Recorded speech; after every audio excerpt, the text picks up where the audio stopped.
A midlife crisis is more than just a cultural stereotype. It's a real psychological struggle that can surface between the ages of 40 and 60. Often triggered by aging, loss, or unmet expectations, it can actually lead individuals to question their identity, make impulsive choices, or abruptly abandon long term commitments. While not officially classified yet as a mental illness, the emotional and relational fallout is very real, especially for the spouses and families left behind. This podcast gives voice to those living through the aftermath, exposing the hidden pain and seeking accountability, healing, and understanding. Thank you for joining us today on MLC Bomb Drop and Beyond. The stories and events discussed in this podcast are for informational and entertainment purposes only and should not be considered legal, medical, or professional advice.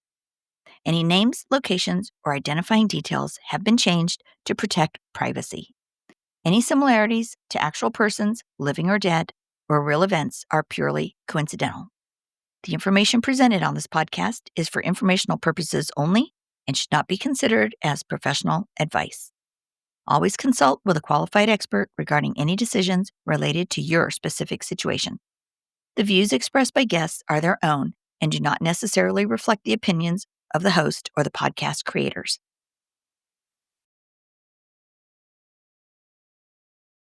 Hey, Bomb Squad, thanks for joining us today. So today we're talking about one of the most universal, infuriating, and devastating accusations thrown at left behind spouses after the bomb drop. And that is when your spouse starts to say, well, you know what? I'm leaving because you always got your way. You controlled everything. I never got to do what I wanted. And the spouse that's left behind is standing there stunned, aghast, with their mouth wide open, going, what? Why didn't you ever say anything? I mean, we're talking about an adult who had the wherewithal to get married, maybe buy homes, buy cars, go to college, get an education, have children. And they start saying all of a sudden that they never got their way and you controlled everything. Man, if this line has been weaponized against you, then this episode is totally for you because this statement is not truth. It is rewritten history used to justify abandonment. And let's be clear about something. This narrative almost never appears during the marriage. It appears after they detach, after they emotionally disappear, after they bond with an affair partner, after they need to become the victim instead of the one who left. You guys, why is this? It's because they cannot psychologically tolerate seeing themselves as the villain. So the brain does something fascinating but dangerous. It rewrites 20, 30, 40 years of marriage into a story where all of a sudden you were the controller and they were the trapped little victim. And not because that's accurate, but because they need a story where escaping you feels totally justified. So let's break down what's really happening internally when they start to say, you always got your way. Well, one, obviously, emotional avoidance. Your MLCer avoided conflict, disagreement. They tried to avoid disappointing other people. They avoided having hard conversations instead of saying things like, well, I don't really like that. I need something different. I'm unhappy with that solution. They said nothing. And then their silence gets rewritten as oppression. Many of those MLCers went along with plans, nodded yes, avoided arguments. They let resentment build quietly, but later they reframe their own passivity, such as, you forced me to do that.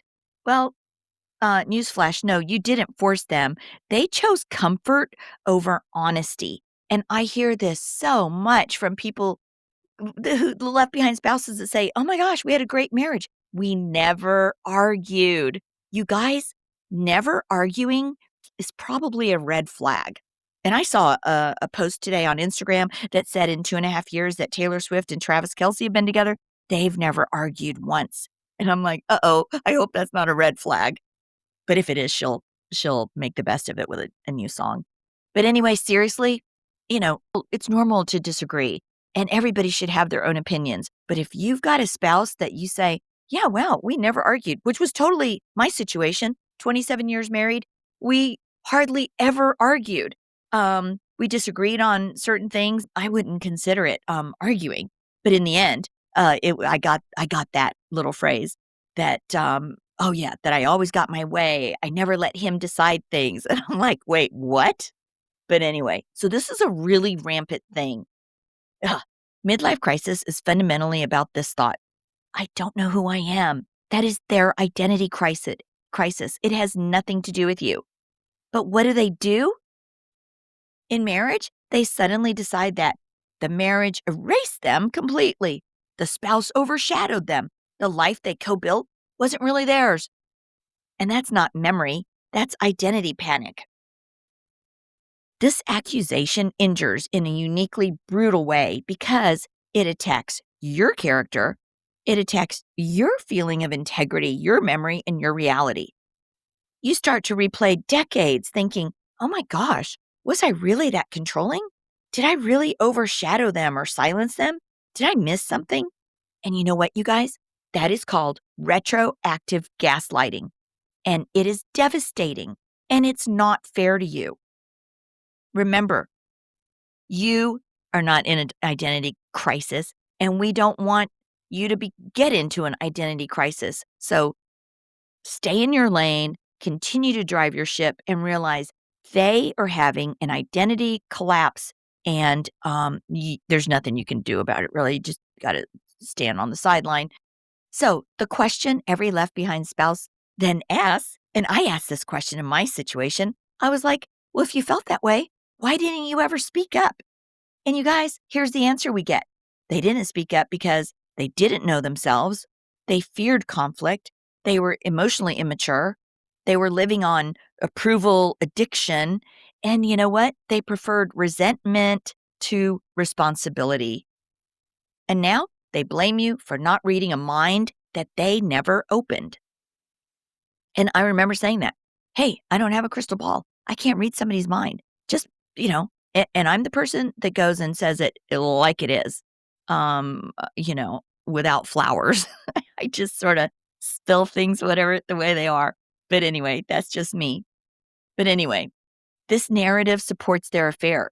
This is critical, you guys, because to justify betrayal, they need to paint the marriage as, oh, being unfair, suffocating, one sided, because an affair partner doesn't want to hear, oh, yeah, I betrayed a loyal spouse who loved me, who believed in honoring their vows till death do us part in sickness and in health. They don't want to hear that. That makes them the bad guy. The affair partner wants to hear the MLCer saying stuff like, I was trapped. I had no voice. I had no control. It was all that my spouse is controlling the marriage. It's not about truth. It's about making betrayal feel morally survivable. And you guys, here's the totally uncomfortable but freeing truth for you. You are not responsible for their silence. You're not responsible for their avoidance or their emotional illiteracy or their midlife collapse. Their decision to replace communication with disappearance, that is on them. You married the version of them that they presented. We all did. We married that version that they presented. A 100% solid, moral compass, solid person. And you know what? You're not guilty for believing them. That's what they presented. Because to heal, they would need to say, well, I didn't speak up. I didn't know myself. I avoided conflict. I betrayed someone loyal. That level of accountability is terrifying, absolutely terrifying to a fragile identity. So instead, their brain chooses, you made me this way. You guys, if your MLCer suddenly claims you always got your way, understand this. That statement is not about you. It is about their collapsed identity searching for someone to blame. You didn't steal their voice. They abandoned it. And now they're angry at you for never knowing what they refused to say, even though deep down on the inside, they know they refused to open up.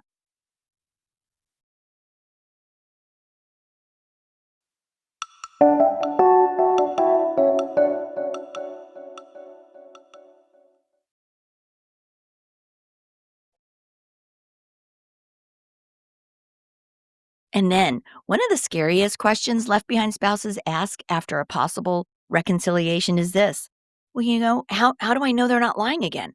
How do I know they're finally being real? Were they ever real? And were they real with the affair partner?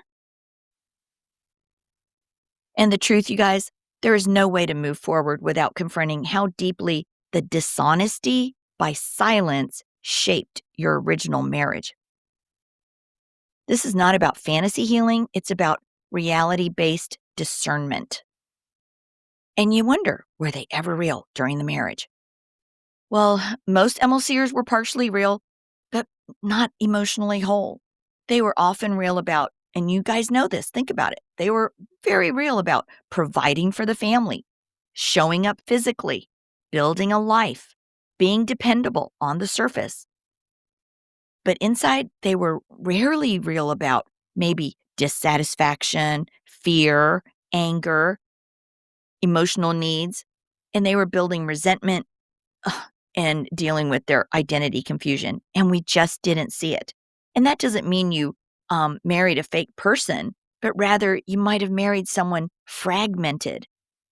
And over time, the unexpressed self became the unstable self. And then you wonder, well, what kind of person is the AP seeing? Are they real while they're in the tunnel with the AP? No, they are not real.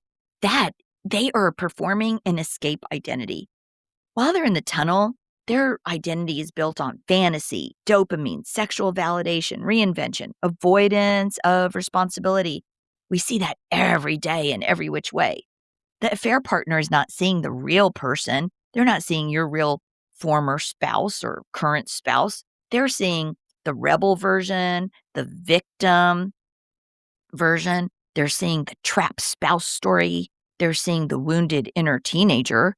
And they are seeing the, "Aw, you saved me" narrative. You guys, that's not authenticity. That is addiction level dissociation. And here's what many left behind spouses never realize until the fallout.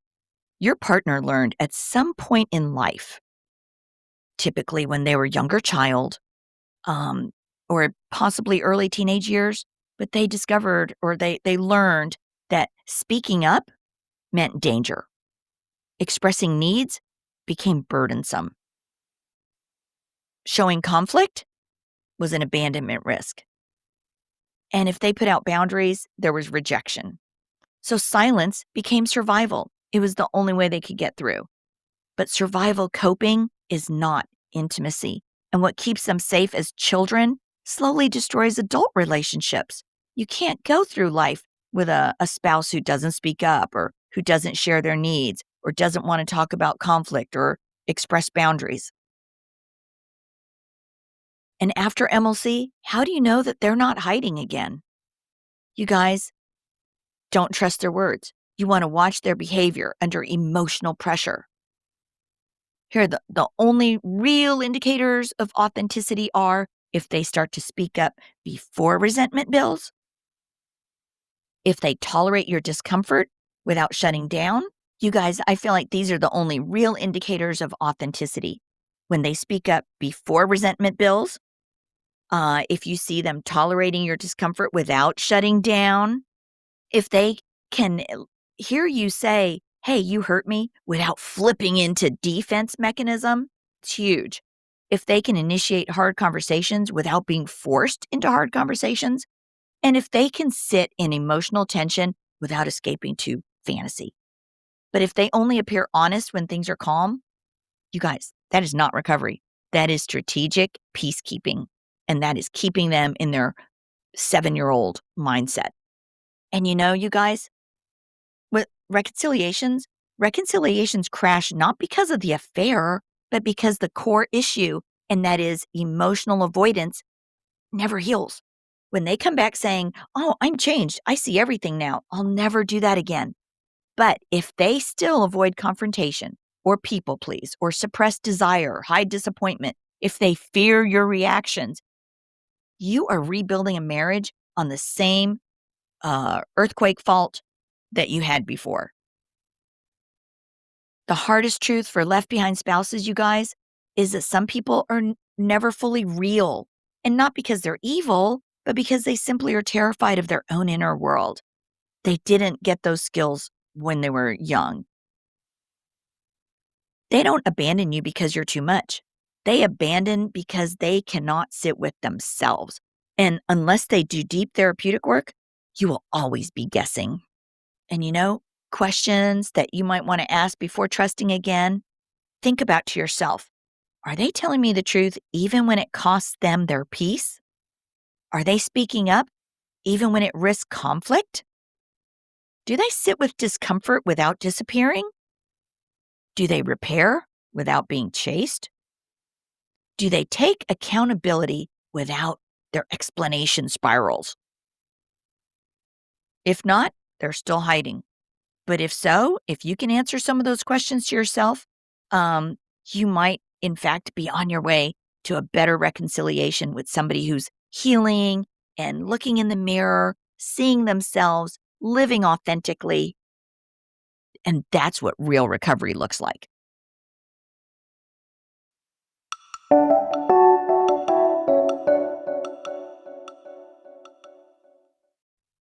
Real recovery is not emotional poetry. It's not tears, it's not guilt, it's not promises, but it's consistent emotional exposure, the willingness to be seen, being able to tolerate your anger, ownership without bargaining, and truth, even when it makes them look bad.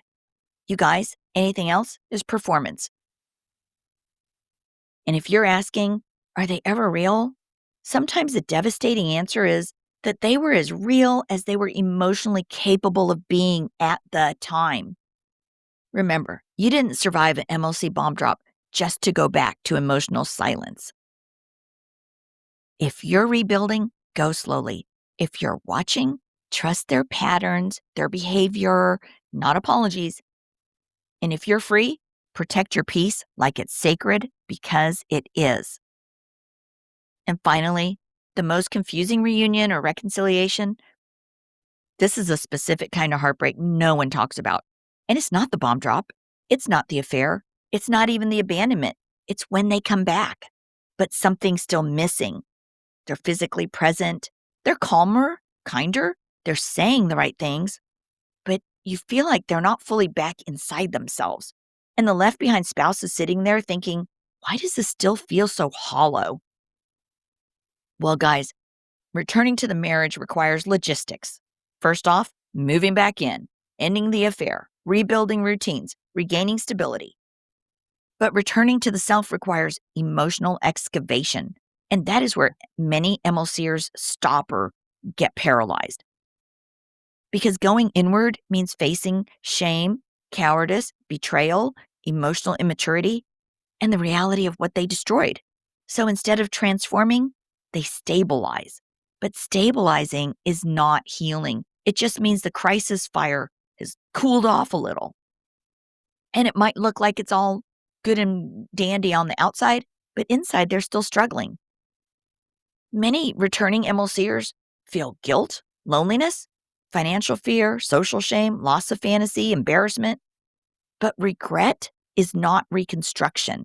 Reconstruction requires learning emotional literacy, speaking anger instead of storing it inside, tolerating conflict without dissociation, holding themselves accountable without collapsing and making excuses. And it lets you be angry without punishing you for it. And I see a lot of counselors say, "Oh, don't push them. It'll make them they don't want to see you angry." Well, you know what? You should be angry. So walking on eggshells should be a thing of the past. They need to let you be angry and be accountable, and that's going to show that they are starting to mature. But sadly, many never get those skills, so they return emotionally underdeveloped. And this is what makes the left behind spouse feel crazy again, because you start to get apologies, tears, affection, commitment, reassurance, but your body still senses something isn't right because their vulnerability is thin, their honesty is selective, their conflict tolerance is low, their depth is inconsistent, and you start thinking, am I really impossible to satisfy? Why can't I just be grateful that they returned? Why do I still feel alone? Why does this not feel right? And you guys, it's because emotional presence is not the same as physical presence. There's 4 types of returners. I'll try to break those down. The stabilizer, they return because life got hard, fantasy collapsed, the AP wasn't real life, uh, the loneliness set in. They stabilize, but they don't emotionally evolve. Then we've got the returner due to guilt. They return because the children pulled away, the social cost became unbearable, and they couldn't live with your pain. But guilt fades, and when it fades, so does the motivation for deep change. Then we've got the performer. They return saying, I will do anything to get us back together. I'm different now. I know what I lost. But you guys, watch out. It's performance, not internal restructuring. They could just be managing their image and not transforming identity, and you could end up with another bomb drop or earthquake. Then we've got the rare rebuilder. This is the one who's entered long-term therapy. They learn emotional language. They invite and encourage feedback from you. They tolerate discomfort. They stop the blame game. They stop escaping, and they stop rewriting reality. These rebuilders do exist. They may not be the majority, but they do exist, and that's what you want to look for. Some MLCers return to the marriage without ever returning to themselves. They exchange fantasy for familiarity, they exchange chaos for calm, and they escape for stability. But stability without inner truth becomes emotional distance once again, that quiet resentment. You live parallel lives, and it's like a politeness instead of intimacy. And that's when the left behind spouse realizes, I'm not abandoned, but I'm still alone. Real return looks like proactive accountability, naming their patterns without being prompted, speaking dissatisfaction before it calcifies, tolerating your anger without withdrawal, staying present during emotional heat, and inviting truth instead of dodging it. Really simple things, you guys, and I know you can see the difference. If their peace depends on your silence, they have not returned. They have just relocated. And if you are faced with that reality, here's the question you may be asking yourself. Do I stay if they come back, but not all the way? And you guys, that answer is deeply personal, but you deserve to know you are not ungrateful for wanting full emotional presence. You're not demanding for wanting truth without collapse. You're not broken for wanting depth instead of avoidance. You already survived abandonment. You don't have to survive emotional half return too. So just know, some people run from marriage, some run from accountability, and some people run from themselves their entire lives. If your MLCer returned but still isn't fully here, that doesn't mean you failed. It means they came back to the house, but not all the way back to their soul. But hopefully they're trying, and now you know what to look for, and maybe over time you can work on those things. Not all returns are reunions or reconciliations. Not all apologies are transformations. Not all homecomings are healings. So protect your heart with reality, not hope built on silence.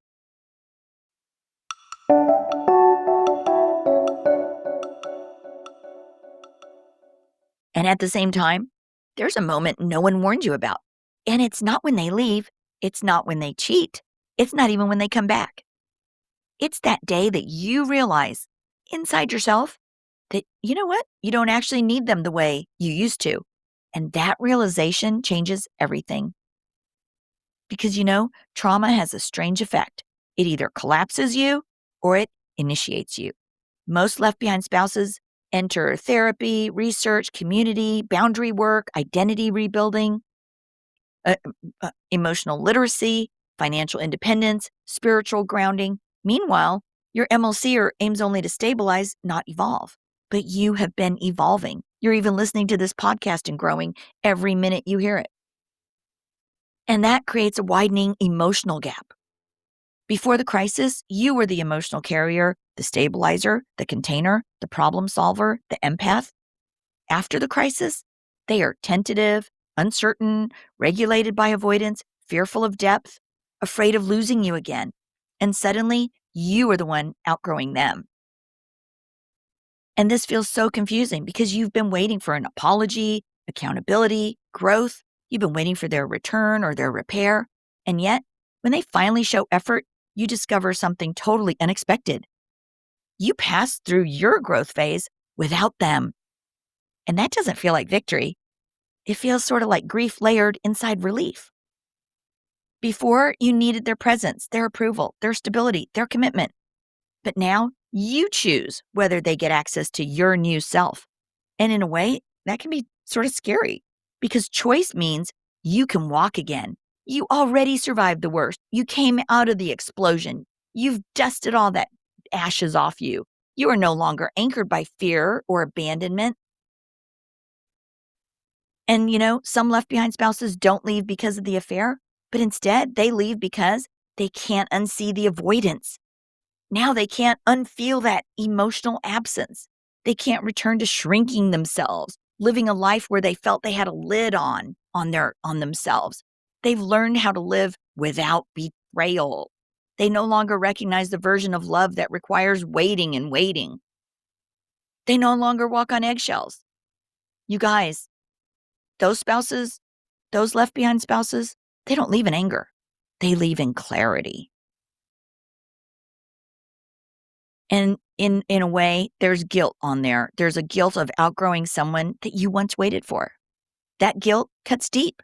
You start to think, well, they finally came back. They're trying now. They didn't mean to break me. They're so wounded too. And yet, you are not required to stay small to accommodate someone else's delayed growth. Outgrowing is not cruelty, it's consequence. Choosing yourself does not mean hating them. It means honoring the person you became, the version of you who now survives betrayal, reclaims safety, learns discernment, builds independence, discovers their voice, protects the truth, refuses emotional half presence. You are no longer waiting at the door. You are living inside your life. And if they returned and you outgrew them, this is for you. If they came back, but you no longer know if they belong, let this truth be gentle. You did not abandon them. You evolved past the room where they left you alone. There are two types of return, and that's one where someone comes back to you, hopefully fully authentic, and there's one where you come back to yourself. So whether they returned, whether they didn't, whether they tried, whether they couldn't, you survived the crisis, and survival changes people. Sometimes it brings couples back together, and sometimes it just sets one of them free. So stay strong out there, you guys. And remember, you guys, if your MLCer suddenly claims, well, you always got your way, understand this. That statement is not about you. It is about their collapsed identity, searching for someone to blame. You didn't steal their voice. They abandoned it. And now they're angry at you for never knowing what they refused to say. So remember, you are not crazy. You're not abusive. You are not the villain in your own marriage. You are loyal to someone who didn't know how to be honest. And that matters. You were there, 100% authentic, while somebody else was not. So thanks for joining us today on Bomb Drop and Beyond, and I look forward to seeing you in the next episode. Hey, some resources that are available for you guys are thewifeexpert.com. That's Lori McDermott over there at thewifeexpert.com. She also has a new app out. There's tons of videos that can give you all kinds of information on no matter where you are on your MLC journey or trying to reconcile with your spouse. So check out thewifeexpert.com. And if you're not sure if your spouse or yourself is in maybe approaching or in a midlife crisis, be sure to check out Kenda Root's quiz at midlifecrisismarriageadvocate.com. Again, that's a midlifecrisismarriageadvocate.com. That's a quick little 2-minute quiz. It's free. So check that out as well. We have a ton of resources out there for you guys. So check them out. Thanks. You guys, forward moving spouses, you are not alone. Left behind spouses, you are not alone. Those in crisis, you are certainly not alone. This is just crazy how epidemic this has become. I have a waiting list now of people from around the world that I'm trying to get to. And if you've been through a midlife crisis or been impacted by someone else's and you want to share your story, I'd love to hear from you. Hang in there, you guys. I will get to all of you. Please reach out to me at mlcbombdrop@gmail.com and visit us on Facebook and Instagram, MLC Bomb Drop. And just remember, your voice matters. Your story could be the one that helps someone else feel seen. It could help someone else feel heard. And it will help somebody else feel understood. You are not alone, no matter where you are in your journey. If the bomb was just dropped, the earthquake just happened, if you are 7 or 8 years in and you're coming out of starting to wake up and awaken to this, um, you are not alone. It's sad that this is epidemic, but we're here to provide support. So until next time, take care and live authentically each and every day. Thanks again, you guys.